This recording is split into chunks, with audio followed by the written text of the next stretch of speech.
ហើយនិយាយរឿងកាហ្សានេះខ្ញុំសូមបញ្ជាក់អញ្ចេះប្រជាពលរដ្ឋយើងពិតណាស់យើងកំពុងប្រឈមបញ្ហាដោះស្រាយនៅក្នុងប្រទេសប៉ុន្តែប្រជាពលរដ្ឋយើងនៅកន្លែងណាដែលមានបញ្ហាយើងមិនចោលទេជាក់ស្ដែងនៅក្នុងពេលដែលកំពុងផ្ទុះអាវុធបាញ់ដាក់មីស៊ីលទៅវិញទៅមកនៅប្រទេសអ៊ីរ៉ង់ហើយនៅប្រទេសអ៊ីស្រាអែលរាជរដ្ឋាភិបាលទោះបីជាមិនបានប្រកាសតាមអនឡាញឬមួយស្អីក៏ដោយប៉ុន្តែក្រសួងការបរទេសរបស់យើងទូតរបស់យើងប្រចាំអ៊ីស្រាអែលដែលមាននិវេសនដ្ឋាននៅទូគីទូតរបស់យើងប្រចាំអ៊ីរ៉ង់ដែលមាននិវេសនដ្ឋាននៅឥណ្ឌាបានធ្វើការជាប់ជាប្រចាំក្រសួងកសិកម្មក្រសួងការបរទេសក្រសួងអប់រំស្ថាប័នមួយចំនួនដូចជាអគ្គចារកិច្ចយើងប្រតិកលាជាមួយនិស្សិតរបស់យើងប្រជាពលរដ្ឋយើងសួរសុខទុក្ខប្រចាំថ្ងៃអ្នកដែលយើងតាក់ទងបានហើយព្យាយាមតាក់ទងអ្នកផ្សេងទៀតដូចជាពិសេសនៅអ៊ីស្រាអែលតើគាត់មានបញ្ហាអីធ្វើការជាប្រចាំតើគាត់នៅក្នុងរង្វង់កន្លែងមានគ្រោះថ្នាក់អត់ដោយកាលពីវាយគ្នាពីឆ្នាំ2023នោះយើងធ្វើការជាប់តាមជាប់ជាប្រចាំទោះបីយើងមិនចលាចេញតែយើងធ្វើការកន្លែងណាដែលហានិភ័យចេញពីតំបន់ក្រហមតំបន់នេះយើងតាមជាប្រចាំអញ្ចឹងខ្ញុំសូមផ្ដាំទៅបងប្អូនប្រជាពលរដ្ឋដែលមានកូនមានក្មួយក៏ដូចជានិស្សិតរបស់យើងបងប្អូនយើងនៅប្រទេសអ៊ីរ៉ង់ឬមួយក៏នៅប្រទេសអ៊ីស្រាអែលថារាជរដ្ឋាភិបាលមិនបានចោលបងប្អូនទេហើយយើងនៅតាមបន្តតាមហើយក្រសួងការបរទេសបានជូនព័ត៌មានទៅហើយបើមានកិច្ចការអីសូមតាក់ទងទៅលេខនោះគឺទូតរបស់យើងនៅទូគីសម្រាប់នៅអ៊ីស្រាអែលនៅអ៊ីស្រាអែលចឹងហើយទូតរបស់យើងនៅឥណ្ឌាដែលប្រចាំនៅអ៊ីរ៉ង់បាទសូមតាក់ទងយើងនឹងខិតខំទោះបីយើងអត់មានទូតនៅនោះយើងនឹងខិតខំសម្របសម្រួលជាមួយអាជ្ញាធរមូលដ្ឋានហើយសូមឲ្យបងប្អូនស្ដាប់អាជ្ញាធរមូលដ្ឋានណែនាំអាជ្ញាធរមូលដ្ឋានហើយខ្ញុំសូមអំពាវនាវឲ្យរដ្ឋបាលទាំងប្រទេសអ៊ីរ៉ង់ទាំងប្រទេសអ៊ីស្រាអែលសូមយកចិត្តទុកដាក់ដល់បងប្អូនប្រជាពលរដ្ឋពីបរទេសទៅនៅនោះរួមទាំងកម្ពុជាផងបាទនេះគឺជាអ្វីដែលយើងគិតគូរប្រជាពលរដ្ឋយើងនៅកន្លែងណាមិនថាតែនៅក្នុងប្រទេសនៅប្រទេសថៃឬមួយកន្លែងណានោះទេយើងយកចិត្តទុកដាក់គ្រប់ពេលមិនថាយើងជាប់ដៃនៅរឿងកន្លែងនេះទេតែយើងមិនភ្លេចប្រជាពលរដ្ឋយើងនោះទេនេះហើយរសជាតិសង្គ្រាមមិនល្អទេវាមិនមែនវាយតែប្រទេសនោះគ្រោះថ្នាក់វាគ្រោះថ្នាក់ដល់អ្នកដែលនៅក្នុងនោះទៀតអញ្ចឹងកម្ពុជាប្រកាន់ជំហរបែបនេះមិនរាថយមិនកែប្រែបាទនេះគឺជាសារសំខាន់ហើយយុវជនរបស់យើងនៅទីនេះដែលភាគច្រើនសិតតែជាថ្នាក់ដឹកនាំនៅក្នុងស្ថាប័នកងកម្លាំងប្រដាប់អាវុធក៏ដូចជានៅក្នុងវិស័យឯកជនផ្សេងក៏គួរតែយល់ដឹងហើយក៏សូមចូលរួមដើម្បីគ្រប់គ្រងហើយខ្ញុំសូមអរគុណណាស់នៅក្នុងមួយរយៈនេះឃើញចលនាគ្រប់គ្រងផលិតផលខ្មែរផ្សងមួយថ្ងៃឃើញគេបង្ហោះជីបម៉ុងទិញពីលពៅពីបងប្អូនរបស់យើងស្អីក្រសួងពាណិជ្ជកម្មចរចាបន្ថែមទៀតបងប្អូនយើងគ្រប់គ្រងអ្នកទិញអនឡាញផងទិញអីផងបាទគ្រប់គ្រងនេះហើយគឺស្មារតីខ្មែរជួយខ្មែរក្នុងគ្រាលំបាកនេះគឺជាការកេះសម្បត្តិហើយរាជរដ្ឋាភិបាលក្រសួងជំនាញពាក់ព័ន្ធយើងបានសិក្សាត្រៀមលក្ខណៈរូបប៉ុន្តែពេលជាមួយគ្នាខ្ញុំបានឲ្យគោលការណ៍ហើយតាំងពីមុនរឿងនេះកើតឡើងទៅខិតខំធ្វើយ៉ាងណាដើម្បីបង្កើនសមត្ថភាពផ្ទៃក្នុងរបស់យើងធ្វើការធានាប្រផ្នែកណាមួយភ្ជាប់ទីផ្សារខាងក្នុងប្រទេសរបស់យើងកំពុងដង្ហើមខាងក្រៅច្រើនធ្វើពិពិធកម្មនេះហើយពិតណាស់យើងមិនអាចផលិត100មុខខ្លួនឯងទេជឿចុះគ្មានពីណាផលិតបន្លែ1000មុខ100មុខទេគ្រប់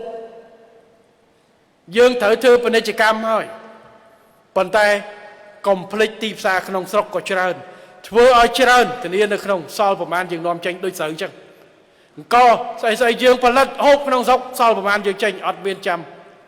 នាំឲ្យនាំមែននាំអង្គជប៉ុននាំអង្គបាស្មាទីដែលយើងមិនដាំតិចតួចប៉ុន្តែបើមានរឿងយើងធានាម្ចាស់ការហើយបងប្អូនយើងបានដឹងហើយបាទបានយល់ហើយបានលឺហើយថ្ងៃមុនខ្ញុំឃើញបងប្អូនមួយដែលខ្ញុំលើកហើយសម្ដេចតេជោក៏បានបោះគាត់ថាឃើញតែគេជេរសម្ដេចតេជោពីបុណ្យបោឃើញតែជើខ្ចីលុយគេធ្វើផ្លូវខ្ចីលុយគេធ្វើនេះជាពាក់គេវត្តក៏ ឃើញតែឲ្យចិនមកធ្វើវិរិយអកិសនីធ្វើស្អីបាទអូយើងងាប់ហើយជាពាក់គេងាប់ហើយសួរថាយកមកធ្វើស្អីយកមកវិនិយោគទៅធ្វើហេដ្ឋារចនាសម្ព័ន្ធសមត្ថភាពផលិតផ្ទៃក្នុងរបស់យើងមិនថាភ្លើងមិនថាអ៊ីនធឺណិតយើងមិនទាន់មានសមត្ថភាពផ្ទៃក្នុងផលិតវិនិយោគយើងក៏ហៅស្វាគមន៍អ្នកក្រៅពីវិនិយោគតែយើងក៏លើកទឹកចិត្តរបស់យើងឥឡូវស៊ីម៉ង់ពីមុនពីដើមទីទៅយើងនាំចូលឥឡូវយើងផលិតខ្លួនឯងបាទ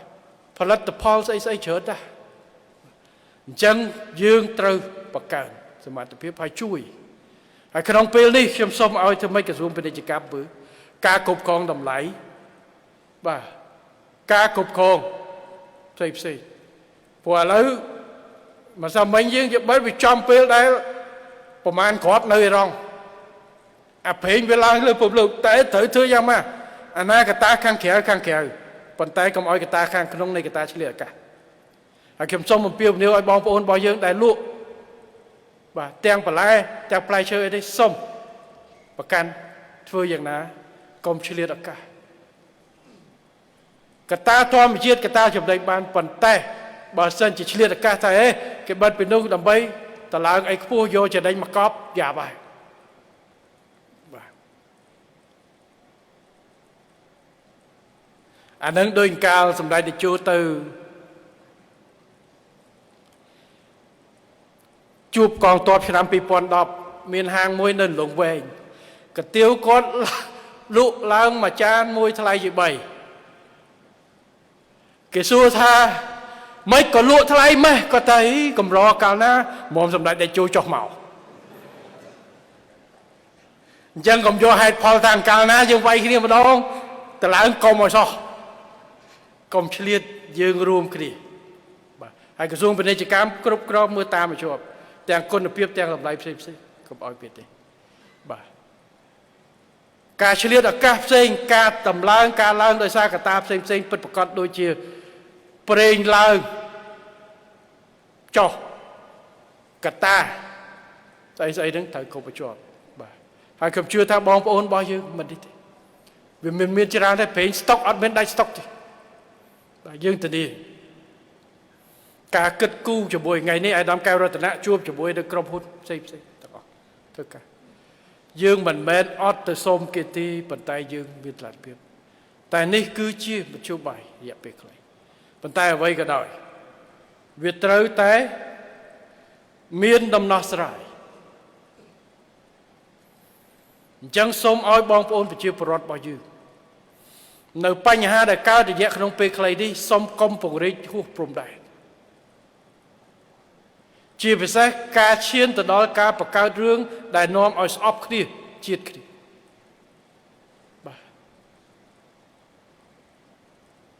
ប្រជារដ្ឋថៃដែលរស់នៅក្នុងប្រទេសខ្មែរឃើញអ្នក TikTok មកគូនោះគាត់ល្បីប្តីថៃប្រពន្ធខ្មែរដល់ពេលគ្រាន់តែផ្ទុះគ្នាភ្លាមគាត់ចង់ភ័យមិនដឹងរត់ទៅណាឥឡូវបើអញ្ចឹងពីណារត់ទៅណាមានតែបែកគ្នាបើចង់នៅជាមួយគ្នាត្រូវតែនៅប្រទេសមួយហើយអញ្ចឹងកុំបង្កើតនៅអរិភាពរវាងប្រជាជននិងប្រជាជនយូរមានកំណើនកម្ដៅនៅខាងប្រទេសថៃដែលគេចាប់ផ្ដើមវាយប្រហារពលករយើងចំនួនទៅទីនោះបើមានបញ្ហាបងប្អូនត្រឡប់មកវិញមកកម្ពុជាយើងស្វាគមន៍យើងនឹងរងចាំទទួលបាទអត់មានបញ្ហាអីទេ